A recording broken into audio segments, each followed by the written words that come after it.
एक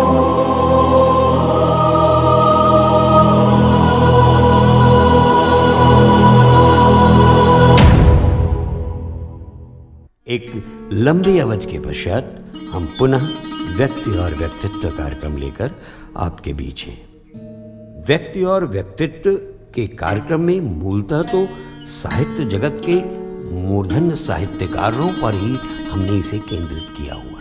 अब इसमें नवांकुर साहित्यकार, कवि, लेखक के साथ ही सांस्कृतिक, सामाजिक और पर्यावरण संरक्षण के क्षेत्र में कि ऐसी प्रतिभाओं और विभूतियों को एक एक करके आपसे मिलाएंगे, या यूं कहूं व्यक्ति से व्यक्तित्व बनकर समाज में शुचिता, सौहार्द और समरसता का वृक्ष लगाने में सफल हो चुके। उसी क्रम में आज आपको हम मिलवा रहे हैं हिंदी साहित्य के एक ऐसे ध्रुवतारा से जो जन्मे तो गाजीपुर में, परंतु अपनी कर्मभूमि उन्होंने चयनित की कालांतर के इलाहाबाद और आज के प्रयागराज को। कवि, लेखक, समीक्षक, हिंदुस्तानी एकेडमी के पूर्व संपादक, लोक सेवा आयोग के पूर्व अधिकारी और वर्तमान में देश की सर्वश्रेष्ठ हिंदी पत्रिका सरस्वती के संपादक श्री रविनंदन सिंह से। तो आइए करते हैं एक सार्थक परिचर्चा श्री रविनंदन सिंह के साथ। और आज इस परिचर्चा का आरंभ कर रहे हैं व्यक्ति और व्यक्तित्व के बैनर पर उद्घोषक श्री अवधेश निषाद। सदियाँ बीती फूल सींचते, मूल कभी हम सींच न पाए। मैं चंदन की सूखी लकड़ी, तुम गंगा का पावन जल हो। मैं जीवन की सुखद कामना, तुम जीवन का सुंदर फल हो। मैं दीपक की जलती बाती, तुम बाती की जलती लौ हो। बाहर क्या है समझ गए पर भीतर क्या है समझ न पाए।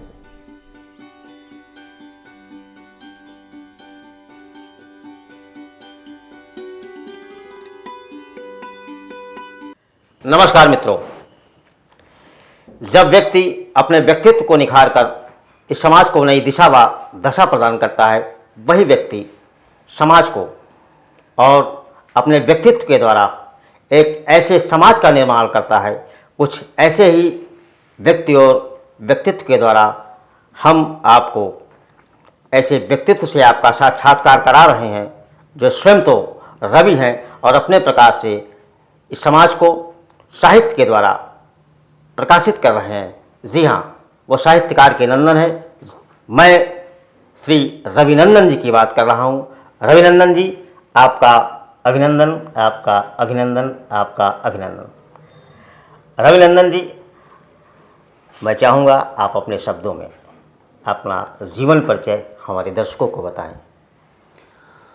धन्यवाद अवधेश जी। पैदा तो हुआ मैं गांव की माटी में, गाजीपुर में जमानिया तहसील के बरवीन गांव में। गांव के बच्चों के साथ पला बढ़ा। उसमें दो तीन किरदार हैं जो मुझे बार बार याद आते हैं। पहली किरदार हैं मेरी बड़ी माता जी, जिन्होंने मेरा नाम रखा। रविनंदन नाम उन्हीं का दिया हुआ है। उनको कोई संतान नहीं थी, लेकिन उन्होंने मुझे बहुत प्यार दिया। उन्होंने और मेरी अपनी माता जी ने जो पुरानी कहानियाँ सुनाई बचपन की, पहला अंकुर वहीं से साहित्य का मेरे मन में फूटा था। उन कहानियों से बहुत कहानियाँ, तरह तरह के राजा रानी के किस्से, परी कथाएं, भूत प्रेत जिन्न की कथाएं जी। उन कहानियों से मैं कहानियाँ बहुत सुनना चाहता था। प्रतिदिन रात में दोनों माताओं से आग्रह करता था कि मुझे कहानी सुनाए। कुछ बड़ा हुआ जब, तो मेरे जो बड़े पिताजी थे, जो स्वयं तो अनपढ़ थे, लेकिन वो हमारे गांव के पुरोहित से कुछ किताबें ले आते थे धार्मिक, और प्रतिदिन मुझसे पाठ सुनते थे। कक्षा 6 से सिलसिला शुरू हुआ और 12 तक, 12वीं कक्षा में जब मैं पहुंचा, 6 साल लगातार प्रतिदिन शाम को कभी वो विष्णु पुराण, कभी वायु पुराण, कभी पद्म पुराण, कभी ब्रह्म वैवर्त पुराण, कभी गीता, महाभारत। महाभारत में तो एक रोचक किस्सा है कि पिताजी अपने पुरोहित से सारी धार्मिक किताबें तो लेकर आते थे, और ख़त्म होने के बाद जब वो पुस्तकें समाप्त हो जाती थी तब पुरोहित के पास ले जाते थे और नई किताब लेकर आते थे। लेकिन महाभारत जिस दिन लाए, जब एक अध्याय खत्म हुआ तो मुझसे बोले कि इसको ले जाकर पुरोहित को दे आओ। तो मैंने पूछा कि अभी एक ही अध्याय खत्म हुआ है। तो कहे महाभारत घर में नहीं रखना चाहिए। तो महाभारत इस तरह से मैंने बड़े पिताजी को सुनाया कि प्रतिदिन अध्याय समाप्त हुआ और वो किताब पुरोहित के यहाँ जाती थी। तो मैंने एक सवाल किया था उनसे कि तो पुरोहित के यहाँ क्यों महाभारत रहती है? तो कहा ब्राह्मणों पर महाभारत का कोई खतरा नहीं होता है, ये उनकी आस्था थी। इस तरह बहुत सारी धार्मिक किताबें उन 6 सालों में पिताजी ने मुझसे सुनी। परिणाम ये हुआ कि उन कथाओं से मैं परिचित होता गया। या यूँ कहे कि आपका जो साहित्य का लगाव बचपन से ही आपके परिवार वालों ने आपके अंदर समाहित कर दिया और आपने उस परंपरा को आगे बढ़ाया और साहित्य से रुचि रखते हुए आप यहाँ तक पहुँचे। अवधेश जी, अंकुर वहीं से फूटा मेरा जी। उसके बाद इत्तेफाक से एक आश्रम पद्धति के विद्यालय में मैं पढ़ता था, हरि आश्रम जूनियर हाई स्कूल। उसके प्रधानाध्यापक हमारे बड़े भाई ही थे, राजेंद्र सिंह जी। हिंदी पढ़ाते थे, इतनी रोचक हिंदी पढ़ाते थे। और प्रतिदिन प्रति शनिवार को बाल दिवस होता था, अंताक्षरी होता था। सूर, कबीर, तुलसी, मीरा के पद हम लोग याद करते थे और मेरी रुचि बहुत थी याद करने में, और मैं खूब याद करता था और बाल दिवस में खूब सुनाता था। और उनकी व्याख्याएं कवियों की सुनकर वहाँ से जो अंकुर फूटा था और विकसित होने लगा। तो गांव की माटी में ये सारे किरदार, मेरी बड़ी माताजी, मेरी माताजी, मेरे बड़े पिताजी और मेरे बड़े भाई साहब, ये घर में ही मुझे साहित्य का एक पाथेय मिला जिसको लेकर मैं आगे बढ़ा। मतलब यूँ कहा जाए कि रविरंजन जी को पहली कलम पकड़ाने का श्रेय परिवार वालों को ही जाता है। बिल्कुल बिल्कुल। बहुत अच्छा लगा, बहुत अच्छा लगा। आपकी जन्मभूमि गाजीपुर उत्तर प्रदेश रहा है। कालांतर में इलाहाबाद अर्थात प्रयागराज में आपकी साहित्यिक यात्रा का उद्देश्य क्या रहा? क्या ये साहित्यिक तृष्णा रही या कुछ और? आप हमारे दर्शकों को बताएं। अवधेश जी, जब मैं 12वीं पास किया जी। तो मैं ये नहीं सोचा था कि मैं कहीं साहित्य के क्षेत्र में जा रहा हूँ। मैंने बीएससी में एडमिशन लिया बीएचयू में, और बीए का फॉर्म भर दिया इलाहाबाद यूनिवर्सिटी में। जी। और मुझे बताने वाला भी कोई नहीं था अपने मन से, क्योंकि हमारे घर में बाहर कोई पढ़ा नहीं था। तो अपने मन से मैं कर रहा था। वहाँ भी एडमिशन हो गया, बीएचयू में भी, इलाहाबाद में भी हो गया। बहुत सारे लोगों ने कहा कि नहीं साइंस से करिए, स्कोप है। लेकिन उसी बीच जो है मुझे 1-2 पत्रिकाएं मिली कि इलाहाबाद शिक्षा के क्षेत्र में पूरब का ऑक्सफोर्ड कहा जाता है। वो उस पत्रिका से, शायद वो दिनमान पत्रिका थी उस समय, उसको मैं पढ़ रहा था, उससे वो लाइन मिली। तो मुझे लगा इलाहाबाद जाना चाहिए और मैंने बीए में एडमिशन ले लिया। मुझे कुछ नहीं पता था, बगल वाले को देखकर ही मैंने अपने सब्जेक्ट भी भर दिए। हमारे एक मित्र थे इलाहाबाद में ही, वो शहर में पले बढ़े थे। उन्होंने कहा ये सब्जेक्ट ठीक है, तो अंग्रेजी साहित्य, इतिहास और राजनीति विज्ञान ले लिया। जी। पढ़ाई जारी रही। मुझे कुछ नहीं पता था। बाद में अंग्रेजी साहित्य से एमए करना। अब साहित्य तो मैंने कभी सोचा नहीं था, लेकिन इलाहाबाद में आकर एक ऐसा दौर गुजरा बेरोजगारी का। उस बेरोजगारी में मैंने कोचिंग में पढ़ाना शुरू किया बच्चों को, और जब कोचिंग में पढ़ाना शुरू किया तो 10 साल मैंने हिंदी साहित्य पढ़ाया।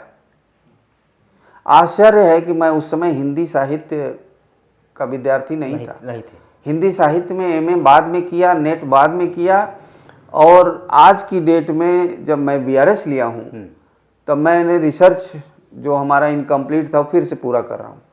तो हिंदी में तो मैं बाद में आया, लेकिन जब मैंने 10 साल कोचिंग में हिंदी साहित्य पढ़ाया तो पढ़ना पढ़ाना, भाषा विज्ञान, साहित्य का इतिहास विद्यार्थियों को पढ़ाते पढ़ाते हिंदी में मेरी रुचि होने लगी।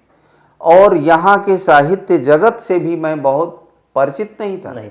मैं एक तरह से इलाहाबाद के साहित्यिक जगत में लेट कमर हूँ, बहुत देर से आया। मैं इलाहाबाद 1984 में आ गया था, लेकिन साहित्यिक जमात में मैं नहीं बैठता था, केवल अध्ययन करता था। किताबों से मैंने जो है खुराक पाई है, किताबें ही मेरी पाथें हैं। किताबों से मैंने नागार्जुन को समझा, निराला को समझा, मुक्तिबोध को पढ़ा, और उनसे मैं प्रेरित हुआ, प्रभावित हुआ। बाद में जब प्रभावित होने लगा तो जब जैसे नागार्जुन जी आए नीला प्रकाशन में तो मैं गया उनको देखने के लिए। इस तरह से प्रेरणाएं पैदा हुई। और फिर तो जब सेवा में आया, जब सरकारी सेवा शुरू हुई लोक सेवा आयोग में, तो वहाँ से फिर मैं प्रवृत्त हो गया और लगातार फिर लिखना पढ़ना। और लोक सेवा आयोग में बहुत कम लोगों को जानकारी है कि ये जो शिवमंगल सिंह सुमन इसी लोक सेवा आयोग में छोटी सी नौकरी करके निकले थे, छोड़ दिया था नौकरी। तो मैं बहुत प्रभावित होता था लोगों से और पढ़ता रहा, पढ़ाता रहा, पढ़ना, यही मेरी साहित्यिक विकास का यही प्रारूप है। इस अध्ययन और अध्यापन के यात्रा में एक बहुत ही अच्छी चीज़ बाहर निकली है। आप क्या उस समय आपके अंदर या आपके पास में अर्थ का अभाव भी था जिससे आपने अध्यापन का कार्य चुना? जी, ये मैं जानना चाहूँगा जी। कि कभी कभी ऐसा होता है कि बहुत से लोग आते हैं और यहाँ पर जब अध्ययन के समय उन्हें अर्थ का अभाव होता है, पैसे का अभाव होता है, तो वे लोग कोचिंग करते हैं, ट्यूशन पढ़ाते हैं। क्या आपके साथ भी ऐसी संभावनाएं बनी उस समय? देखिए, अर्थ का अभाव घर परिवार से तो नहीं था जी, लेकिन मेरी अपनी खुददारी जरूर थी। मैं यहाँ आकर मेरे मन में आता था कि मैं पिताजी पर बोझ हूँ और मुझे स्वयं अपने पैरों पर खड़ा होना चाहिए। यह जो मेरे अंदर, और मैं बहुत सारे महापुरुषों की जीवनियाँ पढ़ता था तो उन जीवनियों से बड़ी प्रेरणा मिलती थी। और उस दौर में एक जीवनी पढ़ा था कि विवेकानंद की जीवनी, जितना संघर्ष उन्होंने अपने जीवन में किया था, तो मुझे लगा कि मुझे अपने पैरों पर खड़ा होना चाहिए। और मैं प्रवृत्त हो गया और मैं पढ़ाना शुरू किया बच्चों को। मुझे लगा कि मेरे पास 3 चीज़ें हैं, मैं और कुछ कर नहीं सकता। पढ़ सकता हूँ, लिख सकता हूँ, पढ़ा सकता हूँ। 3 ही चीज़ें हैं। मैंने देखा कि मेरे पास पूंजी क्या है, तो मेरे पास 3 ही पूंजी थी, पढ़ना, लिखना और पढ़ाना। और मैं उसमें उतर गया और विद्यार्थियों को पढ़ाना शुरू किया। रविनंदन जी, आपके द्वारा रचित बहुत सारी पुस्तकें अर्थात विभिन्न पुस्तकें सुधी पाठकों के बीच में है, बाज़ार में है, यहाँ तक कि विभिन्न पुस्तकालयों में भी है, और आज का युवा उसको पढ़ रहा है और अच्छी तरह से पढ़ रहा है। मैं ये जानना चाहता हूँ और आज का युवा यह जानना चाहता है कि मैं तो रविनंदन जी को पढ़ रहा हूँ, क्या रविनंदन जी भी मुझे पढ़ रहे हैं? वो हमें बताएं। अवधेश जी, मेरा तो पिछला पूरा जीवन ही युवाओं में ही बीता है और छात्रों के बीच में ही मैं रहा हूँ और रहना भी चाहता हूँ। अवधेश जी, मैं अपने कोचिंग में जब मैं अध्यापन कर रहा था, हिंदी साहित्य पढ़ा रहा था, तो विद्यार्थियों के बीच में था, युवाओं के बीच में था।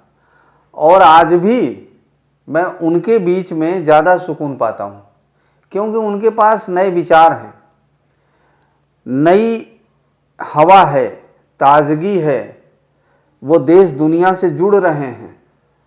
तो मैं हमेशा नए और पुराने के बीच में एक साम्य और संतुलन सेतु का काम कर रहा है।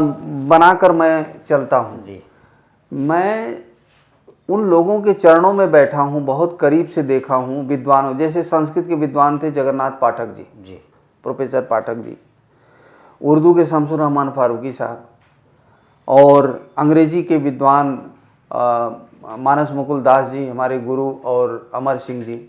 इन लोगों के पास बैठना, इतिहास के विद्वान प्रोफेसर लाल बहादुर वर्मा जी, जी इनके पास बैठकर उस दौर में बहुत मैं सत्संग किया करता था, जाकर सुनता था। विद्वानों के बीच में रहना, उन्हें सुनना, उन्हें समझना, उससे बड़ी दृष्टि मिली। और आज भी जो हमारे शिखर विचारक हैं, विद्वान हैं, साहित्यकार हैं, उनको, और साथ साथ नई जो ऊर्जा आ रही है साहित्य के क्षेत्र में उनको, क्योंकि नई प्रवृत्तियों का संवहन नए लोग ही करते हैं, पुराने लोग नहीं। जैसे रामचंद्र शुक्ल ने कहा था कि साहित्य जनता की चित्तवृत्तियों का विकास के साथ बदलता है। तो यह बदलाव कौन करता है? नई पीढ़ी करती। तो नई पीढ़ी के साथ जुड़ने का मतलब है कि हम अपने समय से और समाज से संवाद कर रहे हैं। अगर हम उनसे कट जाएंगे तो हमारे पास हमारी चेतना की खिड़कियां और दरवाजे, रोशनदान सब बंद हो जाएंगे। और मैं युवाओं के साथ आज जब सरस्वती पत्रिका का संपादन का दायित्व जब मेरे पास आया, तो मैंने वहाँ भी यही रूप रखा कि हमारे महत्वपूर्ण विद्वान, आलोचक जो शिखर पर हैं वो भी रहेंगे, और जो नई पीढ़ी, नई ऊर्जा है वह भी उसमें रहेगी, जिसमें सर्जनात्मक क्षमता है, उनको भी मैंने जोड़ने की कोशिश की है, और ये मैं कोशिश करता रहूँगा। क्या बदलाव देखा आपने उस युग से इस युग तक में युवाओं के बीच में?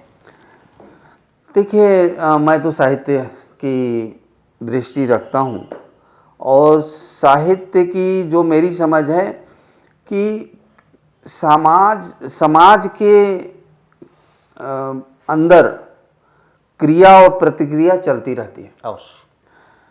क्रिया और प्रतिक्रिया के परिणाम स्वरूप साहित्य और समाज एक दूसरे से इंटरेक्ट करते हैं। बिल्कुल। और जैसे जैसे समाज में बदलाव आते हैं, साहित्य में भी वो रूप दिखाई देता है, हमेशा से रहा है। जितने भी साहित्यिक आंदोलन हुए हैं वो अपने समय और समाज के क्रिया और प्रतिक्रिया के परिणाम थे, तो आज भी हो रहे हैं।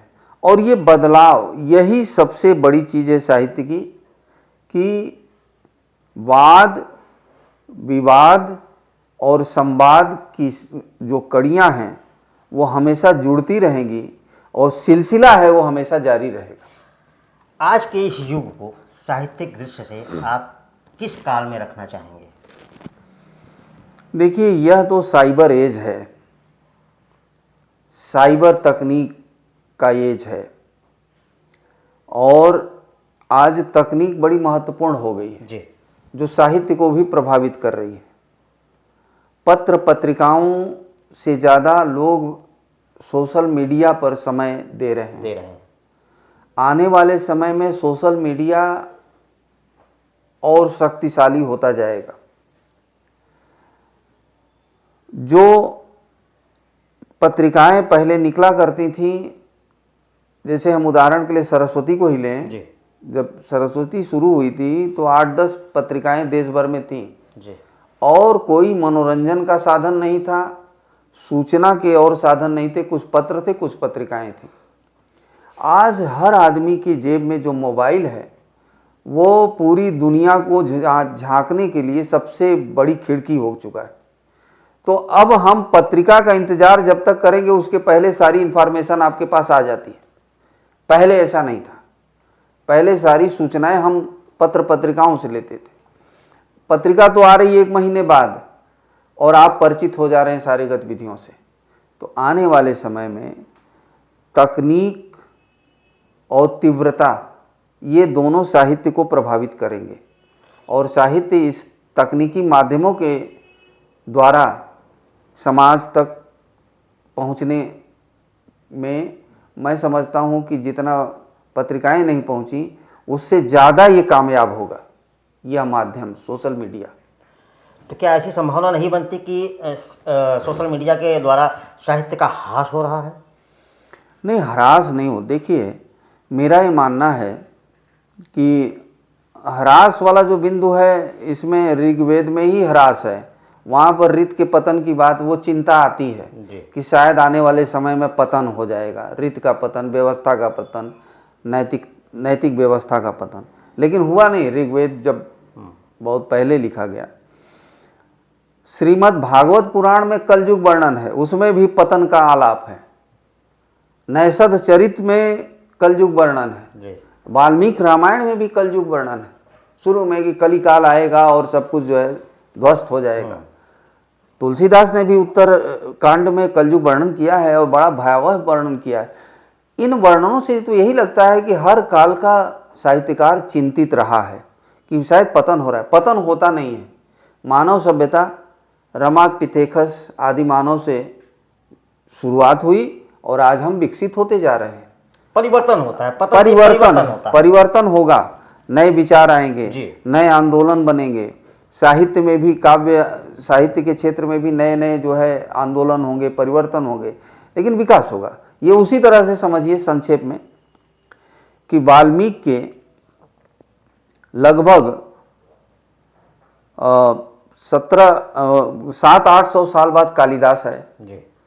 और कालिदास के लगभग 700-800 साल बाद जो है तुलसीदास पैदा हुए। तो इकबाल का वो शेर, हजारों साल नरगिस अपनी बेनूरी पे रोती है, बहुत मुश्किल से होता है चमन में दीदावर पैदा। समय आता है, मोती रोज नहीं पैदा होते हैं, साहित्यकार भी पैदा होंगे और मैं आशावादी हूँ। आज का युवा वर्ग रोजगार के लिए परेशान है। वर्तमान सरकार में अग्निवीर और अग्निपथ जैसी योजनाओं के माध्यम से सेना में भर्ती के लिए 17 से 23 वर्ष के युवाओं को आमंत्रित किया, किंतु कुछ ऐसी अव्यवस्थाएं पैदा हो गई समाज में, जिसके कारण तमाम, आपने देखा होगा, बलवा, लोगों ने ट्रेन में आग लगा दी, स्टेशन लूट लिया और बिल्कुल यूँ कहें कि लोकतंत्र खतरे में आ गया, ऐसी व्यवस्था हो गई। लेकिन इसके बावजूद आप जैसा व्यक्ति जब एक बड़ा व्यक्तित्व धारण करता है, आप उच्च पद पर रहते हुए, एक बड़े अधिकारी रहते हुए आपने अपने पद से साहित्य के लिए त्याग पत्र दे दिया, इसके पीछे का मूल उद्देश्य क्या रहा? क्या आपको उस पद पर रहते हुए अपने साहित्य से आप न्याय नहीं कर पा रहे थे या कुछ और कारण थे उसके? अवधेश, गालिब का एक शेर याद आ रहा है जी, अच्छा लगेगा कि इश्क ने गालिब निकम्मा कर दिया, वरना हम भी आदमी थे काम के। तो वो तो एक रोग है, वो मेरा निजी कारण है। मैं बहुत कुछ इस बारे में बहुत लंबी योजनाएं नहीं बनाता हूँ। वो फिराक साहब का भी शेर याद आ रहा है इसी सिलसिले में कि रोग पैदा कर ले कोई जिंदगी के वास्ते, सिर्फ सेहत के सहारे जिंदगी कटती नहीं। तो मुझे लगा कि और बाकी क्या है, जीवन क्या है?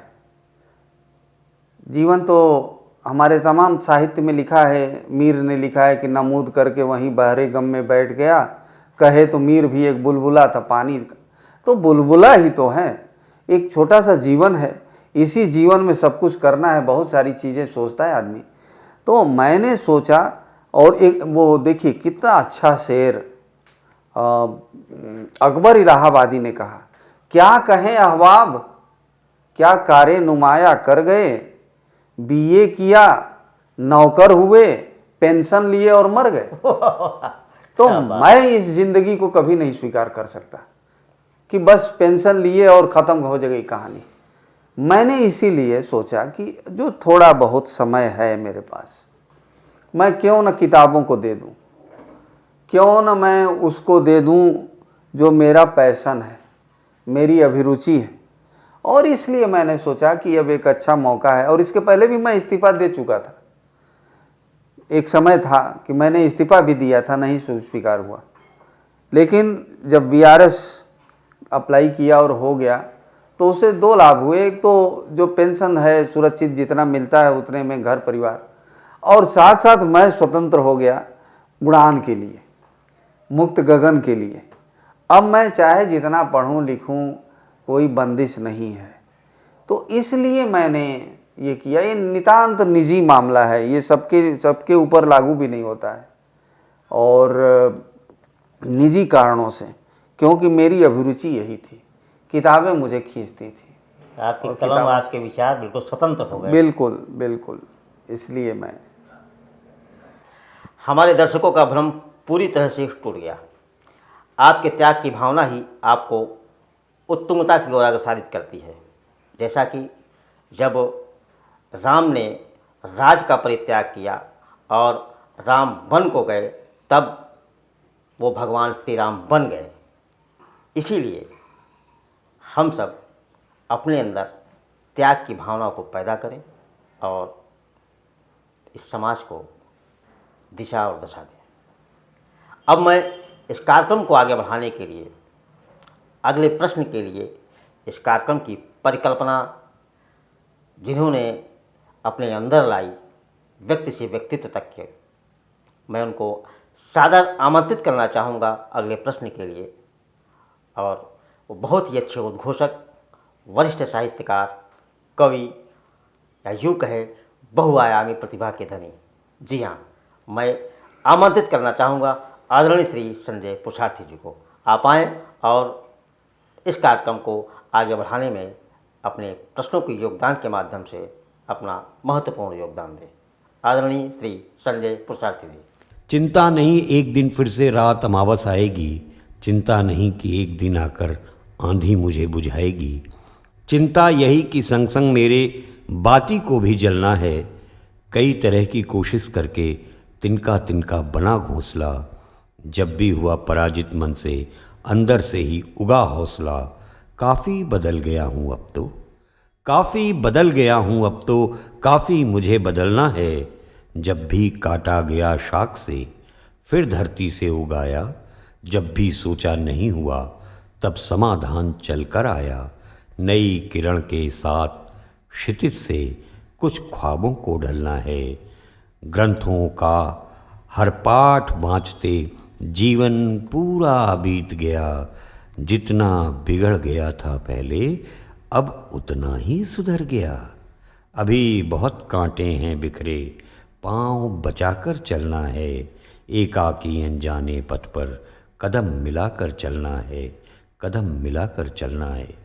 चिंता यही कि संग संग मेरे बाती को भी जलना है। रविनंदन जी नमस्कार। ये बहुत अच्छा सौभाग्य है कि व्यक्ति और व्यक्तित्व की जो परिकल्पना रही है उसमें परिचर्चा का जो हम आरंभ करने का मन बनाए, उसमें हमारे पसंदीदा हस्ताक्षर के तौर पर, साहित्यकार के तौर पर और एक प्रेरणा के तौर पर हम आपसे कुछ बात करने की अपनी अभिलाषा को आज पूरा कर पा रहे हैं। आपने हमें समय दिया है, इसके लिए वाकई मैं तो आपका बहुत आभार व्यक्त करता हूँ। और अपने दर्शकों से मैं बताना चाहता हूं कि मैं वही सारे प्रश्न करूंगा जो प्रायः आप लोगों ने अपने मन में रखा और आपने एक दूरी बना रखी कि हम रविनंदन सिंह भाई साहब से कैसे बात करें, कैसे ये प्रश्न करें।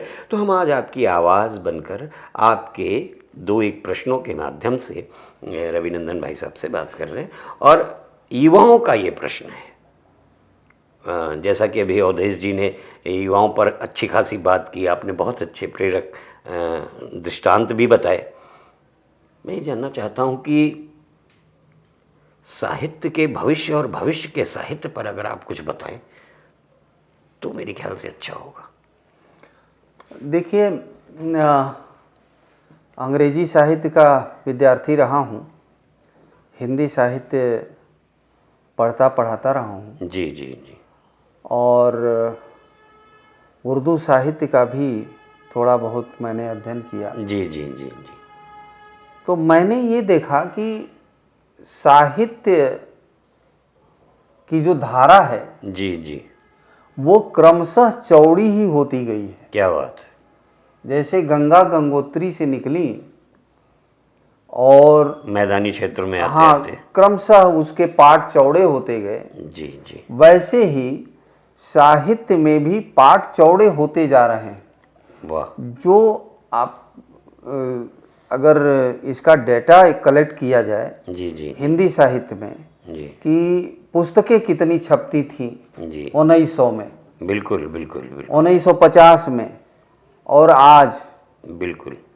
तो आपको पता चलेगा कि बहुत ज़्यादा पुस्तकें छप रही हैं। जी, दूसरी चीज़ कि 1900 में जो बड़े साहित्यकार थे, जी आप देखें कि 1950 में उनकी संख्या बहुत ज़्यादा हो जाती है। जी जी जी जी। उदाहरण के लिए कहानीकार लीजिए तो 1950 के आसपास बड़े कहानीकारों जी, की जी, पूरी जी। गैलेक्सी है। बिल्कुल नाम देखिए तो बड़े बड़े नाम। बिल्कुल। 1980 60 के बाद के दशक में, साठोत्तरी जिसको अगर कहेंगे, जी, उस जी, दौर जी। को देखेंगे तो और कहानियों के क्षेत्र में बड़ा कुछ आंदोलन आया, जी जी जी। चीज़ें नहीं हुई। तो मेरा ये मानना है कि साहित्य समकालीन समय में जब हम देखते हैं तो हम अक्सर लोग निराश होते हैं कि हमारे समय में तो कुछ लिखा नहीं जा रहा है। जी जी जी जी जी। लेकिन होता क्या है कि साहित्य का वास्तविक मूल्यांकन जब रचनाकार लिखता है उसके 50 साल बाद ही होता है। जी बिल्कुल बिल्कुल। 50 साल बाद लोग समझ पाते हैं कि हाँ ये साहित्य लिखा गया है। बिल्कुल बिल्कुल। और मैंने देखा है कि बड़े बड़े साहित्यकार अपने समय में उपेक्षित रहे, बिल्कुल उनको कोई नहीं पहचानने वाला था। बिल्कुल। उनके मरने के बाद लोगों ने समझा कि अरे ये तो हीरा था, कबीर साहब के मोती लिए था। भी यही रहा। कबीर साहब के लिए, अभी मैं 60 के आसपास की बात कर रहा हूँ, जी बहुत सारे लोग जो है, जी और उनको अगर देखा जाए जी तो हिंदी आलोचना में जी। मैं तो मानता हूँ कि आलोचना का प्राण तत्व अगर कोई है तो वह असहमति है। क्या बात है, क्या बात है। असहमतियों से ही आलोचना का विकास होता है। बिल्कुल बिल्कुल बिल्कुल।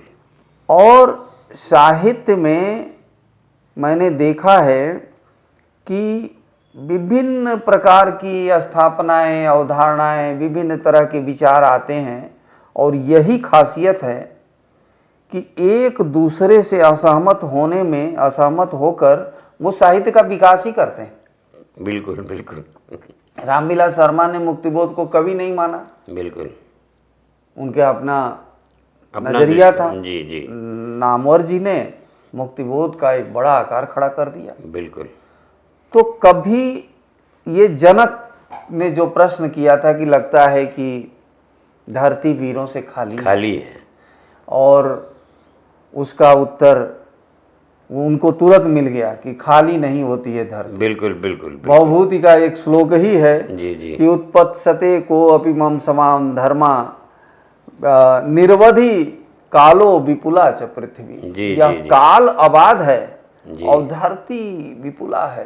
क्या तो बात। हमेशा पैदा होते रहेंगे समान धर्मा, बहुत अच्छा। बड़े साहित्यकार। कभी ये धरती रचनाकारों से खाली नहीं होगी। क्या बात है, क्या बात है, क्या बात है। अच्छा रविनंदन भाई साहब, मेरे मन में अमृता प्रीतम जी का एक बहुत अच्छा व्यंग्य याद आ रहा है मुझे कि थूक कर चाटना साहित्य में बीभत्स रस कहलाता है, राजनीति में यही श्रृंगार रस हो जाता है। बिल्कुल।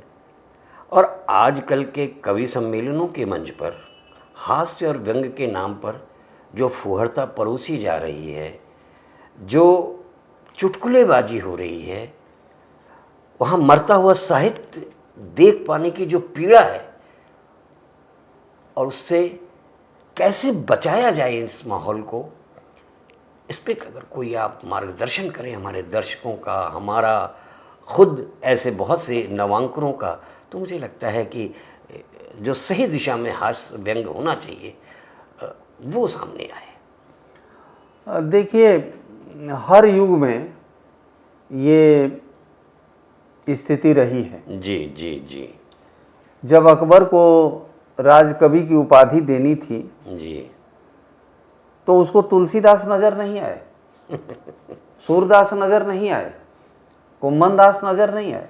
बिल्कुल बीरबल को उसने जो है राजकवि की उपाधि दिया, जो चुटकुलेबाज था। बिल्कुल बिल्कुल। क्या राजकवि बढ़िया। की उपाधि बीरबल को दी गई। तो हर युग में रहा है, सत्ता उन्हीं को उपाधियां प्रदान करती हैं, सत्ता उन्हीं को रेवड़ी बांधती है जो उसके करीब हों। बिल्कुल बिल्कुल। दूसरी सही। बात कि साहित्य, अब आप एक बिंब से समझिए इसको जी जी कि नदी दरिया बह रहा है बिल्कुल बिल्कुल।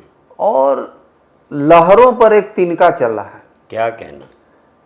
और नीचे गहराई में किसी सीपी के अंदर मोती पल रहा है। क्या बात है। तिनका दिखाई देता है, जो साहिल पर खड़े लोग हैं, जो समाज है, उसको तिनका ही दिखाई देगा, मोती नहीं दिखाई देता है। क्या बात है, वाह वाह, क्या कहना। लेकिन तिनका अभी लहरों पर है, आंधी आई तो आसमान में भी चला जाता है, बिल्कुल। लेकिन वो कुछ क्षण का खेल है, वो फिर गिरेगा, वो कीचड़ में चला जाएगा। वाह भाई साहब वाह। लेकिन मोती जब निकल के बाहर आता है, समय लगता है उसमें, बहुत अच्छा, बहुत समय लगता है गंभीर अच्छे साहित्य को बिल्कुल रचने बिल्कुल में। बिल्कुल।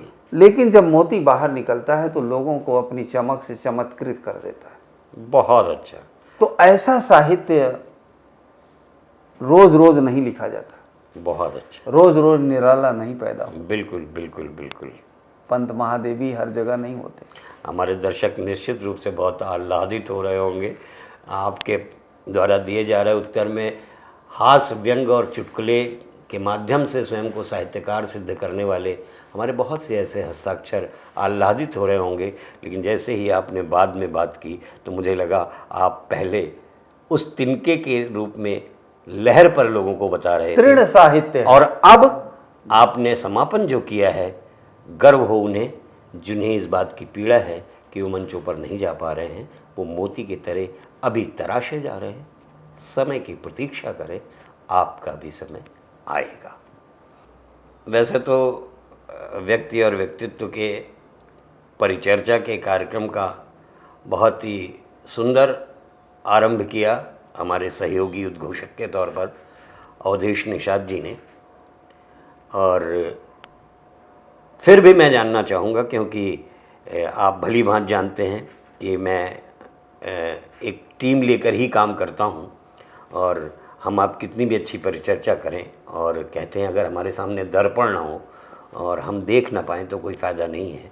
और क्रिएशन पॉइंट जो हमारा ये बैनर है, जो हमारे प्रस्तोता के तौर पर आप जैसी विभूतियों को जनमानस तक लाने का हमें मौका देता है, और उसके डायरेक्टर और सिनेमेटोग्राफर श्री अमित शर्मा जी हैं, इन सब का आभार व्यक्त करते हुए मैं आपसे ये जानना चाहता हूँ कि व्यक्ति और व्यक्तित्व, हमारी इस परिकल्पना का जो यह प्रयास मैं कर रहा हूँ, इस विषय में आप अगर हमारा कोई मार्गदर्शन कर सकें या कोई संदेश दे सकें तो मुझे लगता है दर्शक और हम अभिभूत हो जाएंगे।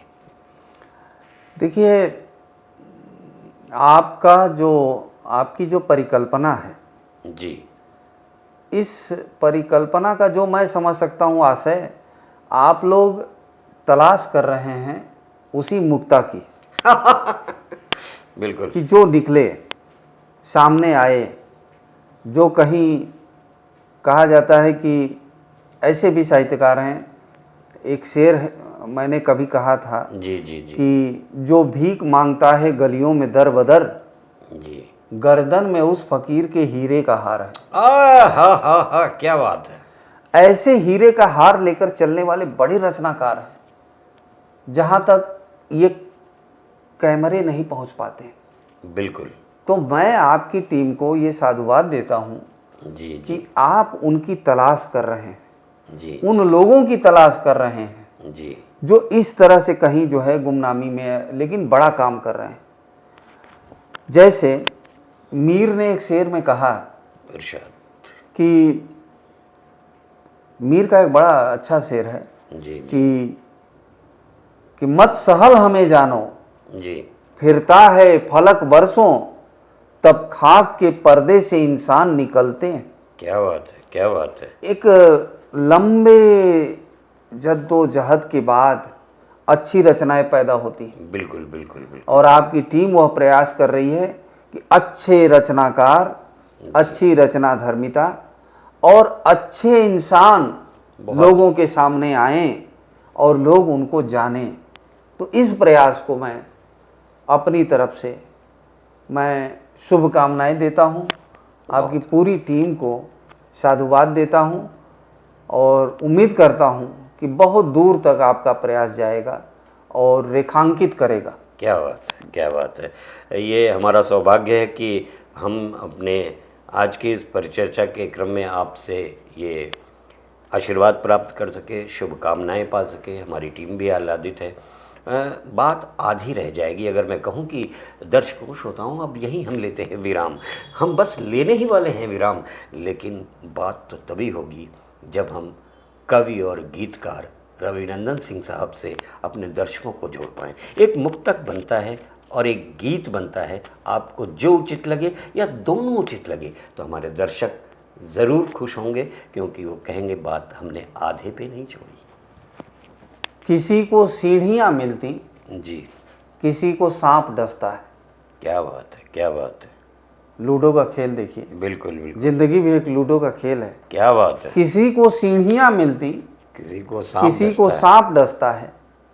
कोई हंसता नहीं हम पर, हमेशा वक्त हंसता है। क्या कहने भाई, वाह वाह वाह। है लहरों की तरह जीवन, कभी ऊपर कभी नीचे। है लहरों की तरह जीवन, कभी ऊपर कभी नीचे। कि अपनी राह में दरिया मगर चुपचाप बहता है। क्या बात है, वाह वाह वाह वाह वाह वाह।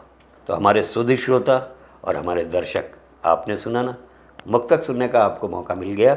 और ऐसे ही बहुत मौके आते रहेंगे, बहुत अवसर आते रहेंगे। और मुझे लगता है कि रविनंदन भाई साहब हमारी उस बात का भी बहुत ध्यान रखेंगे। अगर आपको कोई अपना गीत याद आ रहा हो तो हमारे दर्शकों की यह तृष्णा भी तृप्त कर देते हैं। एक गीत है, नवगीत है, स्वागत है। कि मैं तुम्हारी दौड़ में शामिल नहीं। मैं तुम्हारी दौड़ में शामिल नहीं। मैं तुम्हारी जो जिंदगी में शॉर्टकट चाहते हैं, जी जी जी, जी। उसमें मैं तुम्हारी दौड़ में शामिल नहीं। मैं तुम्हारी बज़्म के काबिल नहीं। क्या कहने। तुम्हारी दौड़ का अंजाम भी मैं जानता हूँ। बहुत बढ़िया। हर छद्म का भवितव्य भी पहचानता हूँ। क्या बात है। पर गुणा या भाग का हासिल नहीं। वाह वाह वाह। मैं तुम्हारी दौड़ में शामिल नहीं। बहुत बढ़िया। सूर तुलसी मीर गालिब का सृजन पथ। क्या बात है। अनुकरण कर चल पड़ा लेकर शपथ। क्या कहने। सूर तुलसी मीर गालिब का सृजन पथ। अनुकरण कर चल पड़ा लेकर शपथ। मैं नदी की धार हूँ, क्या कहने। साहिल नहीं। क्या बात है। मैं तुम्हारी बज़्म के काबिल नहीं। मैं तुम्हारी दौड़ में शामिल नहीं। बहुत बढ़िया, बहुत बढ़िया, बहुत बढ़िया। दर्शकों, आपने सुना, गीत सुनने का भी आपको अवसर मिला और मुक्तक भी आपने सुना। बात नदियों की हुई, बात सीप की हुई, बात लहरों की हुई।